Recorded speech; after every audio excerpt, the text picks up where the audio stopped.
welcome to Point Made. We are a conservative news/comedy site that takes various themes and topics and puts them together to make a point.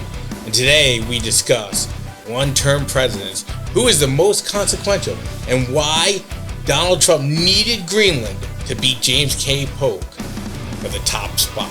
But first, I don't know who that is. I'm just going to go on record as saying that. But what I want you guys to do is go ahead and follow us on YouTube, follow us on freaking Rumble, follow us on Parler whenever it gets back up. We have new videos all the time. And also, we're really looking for any ideas you guys might have for content you want to see, whether it be current events, past events. That's it, really. Any other? That's it, right? Current past events. That's it. All right, so future events. I wasn't expecting him to say that, so I'll do a very quick history lesson. James K. Polk was a one-term president. He won the 1844 election. He kind of came out of nowhere, propped up by Andrew Jackson.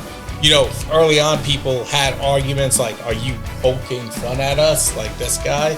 But he ended up winning, and he almost doubled the size of the United States by going after Mexico and aggressively threatening Britain for the Oregon. We're trying to block it off. He left after one term, saying he kind of accomplished everything he wanted to do, and it worked out because he died shortly thereafter. That's what Trump should have done. I'm done with everything I wanted to do. You know what, Joe? You can have it. Well, in his farewell address, which no one probably got a hold of, he said that we came with the promise to make America great again, and we did everything we came to accomplish and more. And I was like, he said that. So it got me. He got the peace deal. I mean, I didn't expect that. Yeah, but we're talking about consequential first-term presidents, and there's been a few: John Adams, John Quincy Adams, Franklin Pierce. You know, there's been a couple. See, I know those names. George H.W. Bush, would you say is consequential? You know what? I like George. I like Bush Sr. I actually liked him. Gerald Ford. He at least sounded more intelligent than his son did. And I liked George Bush Jr. So, usually one-term presidents are not even remembered. I mean, even if you take two-term presidents, they're usually remembered by one line.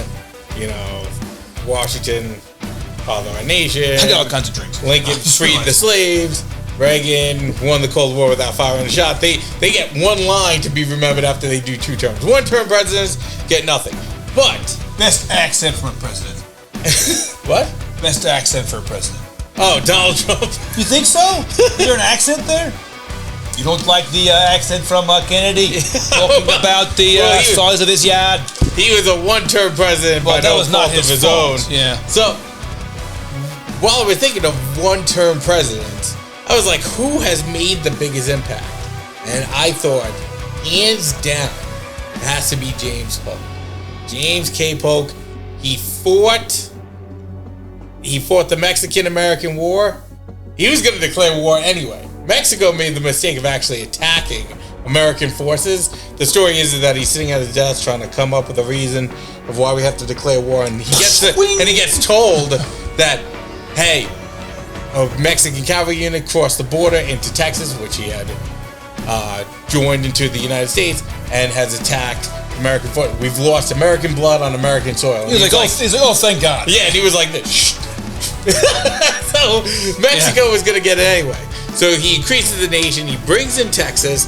Then, by winning the war, we get Colorado, New Mexico, Arizona, Nevada, Utah, California. I mean, well, we can't win them all. Can't win them all. And then he says, Britain, we want the Oregon Territory. And Britain says, you know what? You handled the Mexicans pretty well. We don't want to fight over Canada. And they give us Oregon and Washington. So I'm looking at it, and I'm like, so I go on Google, and it's like, how much territory did we get in the Mexican-American War? And it said 500,000 square miles of land. Yeah, and zeros on that. Yeah, and I was like, man, and California, I mean, they even gave us gold, you know? Yeah, but what's it giving us lately? Well, I'm not sure what hobo feces is worth, but I don't think it's worth as much as gold. So I'm thinking, All right, well, let me do a quick search of like what Trump would have got with the Greenland deal. So I'm like, how many square miles is Greenland? 832,000 square miles. That is bigger than anything. I had to pull up a global map and see how big Greenland was. Yeah, but you had to to have gotten it to be. Dude, I thought if Trump wanted to be remembered, he needed to take Greenland at any cost. Well, what? Well, on paper, they're losing money by keeping it. So I wonder. He should have went in there, landed troops in Denmark. It's like, do you like my daughter? Yeah. Well, guess what? I'm gonna sweeten the deal. He should have said it's Navy SEALs to take it by force. Real SEALs could have taken it by force. Naval blockade on Denmark. We could have faked a Gulf attack. If Trump Florida men. He's like Florida man. Trump needed that Greenland deal to be a consequential president. I mean, I don't know what Joe Biden, because Trump did a good job rolling back Obama's stuff. God only knows what's going to happen to his I already know, man. Oh, God. Just wait. Day or week 1, we're going to be back in the Paris Climate Accords, back in the Iranian deal. We're going to take away all the sanctions for China. We're going to pay off everyone's student debt. Yeah, so what is your thoughts? Did Trump need Greenland? By my standards? I'm actually mad he didn't get it because I would have moved there. I would have been the first one on the Greenland boat. Sitting there, staking my claim, waving at freaking people, right? Saying hi to Tom Cruise as he drives on the horse to get his stake claim. I would do it all. I'd be the first one there. All that land. Can you imagine what you would tell your kids? I was there and we took Greenland.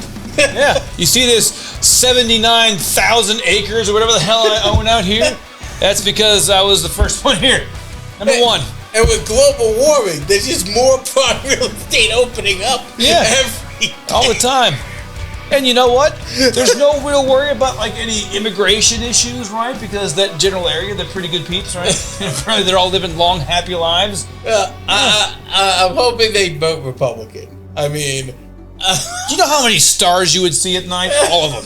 I'm not sure what the internet's like in Greenland, but I can't imagine it's that good. I'm just saying, like, I remember that famous meme where Trump put up the tower and said, like, I won't do this. I promise not to do this to you, Greenland. Oh, yeah, the Trump Tower. I mean, it would have been an amazing deal, and I would have been proud to be part of it. In fact, when I first heard it, it was one of the things where I was like, oh, okay, that makes sense. Denmark. Don't worry, we'll be giving California to China under Biden, so we'll be experiencing a little bit of difference. Give it up, Denmark. Give it up. Like, what are you doing with it, really?